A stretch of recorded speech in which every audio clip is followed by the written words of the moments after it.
Over the last couple of weeks, lots of you Kenyans who have contributed to this Kenyans for Kenya have been asking what happens tomorrow. Are we coming back, and will you come back to us in 1 year's time? My simple answer and frank answer is probably yes. Not because we want to, but we would be forced to do so, because that's the reality. The 500 million, and if we get all of it, or the 1 billion we're targeting, if we get all of it, is very small compared to even what the government has declared that they put on the table of 14.5 billion Kenyan shillings. The problems are enormous. The terrain is big. 2/3 of this country is arid or semi-arid, and we will not resolve the problems of pastoralist communities and problems of drought-affected people in this country with the 1 billion or 500 million or even the 300 million that we may actually cash in at the end of the day, because a lot of money hasn't come in yet, and we urge you to fulfill your pledges for those who did this about 2 weeks ago. The reality is that the challenge is enormous. And while we say climate change and effects of climate change is with us here, the fact is, and I'm happy that Honorable Minister of Cooperative and a good friend of Kenyans for Kenya, and a very, very good friend of Kenya Red Cross, and I'm happy that actually is with us today, Honorable Joy Nyaga. The challenge is really about long-term in this country. Long-term in the sense that with simple things, we can do miracles in this country.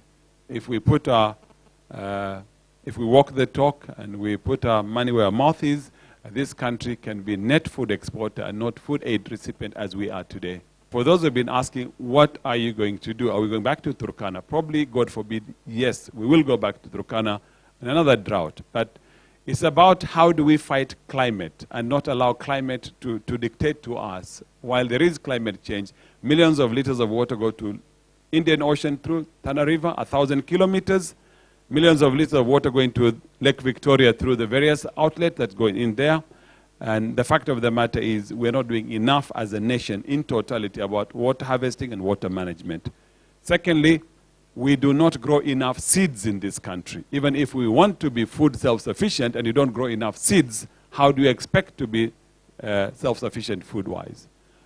So more land needs to be available, but investment in seeds production is the major thing. And if the government alone cannot do it, the challenge will be for the private sector.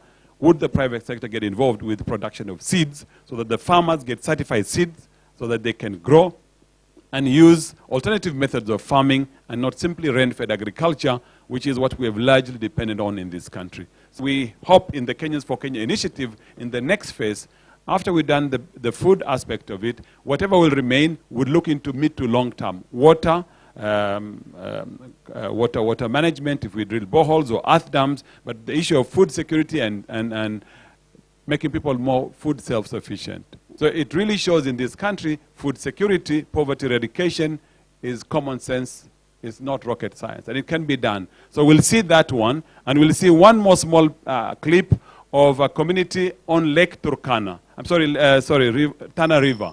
Tana River is our longest river, 1,000 kilometers from where it starts to where it deposits water in the Indian Ocean in Kipini, and communities living along that river, on both sides of the river, are largely on food aid for the last 30 to 40 years in this country.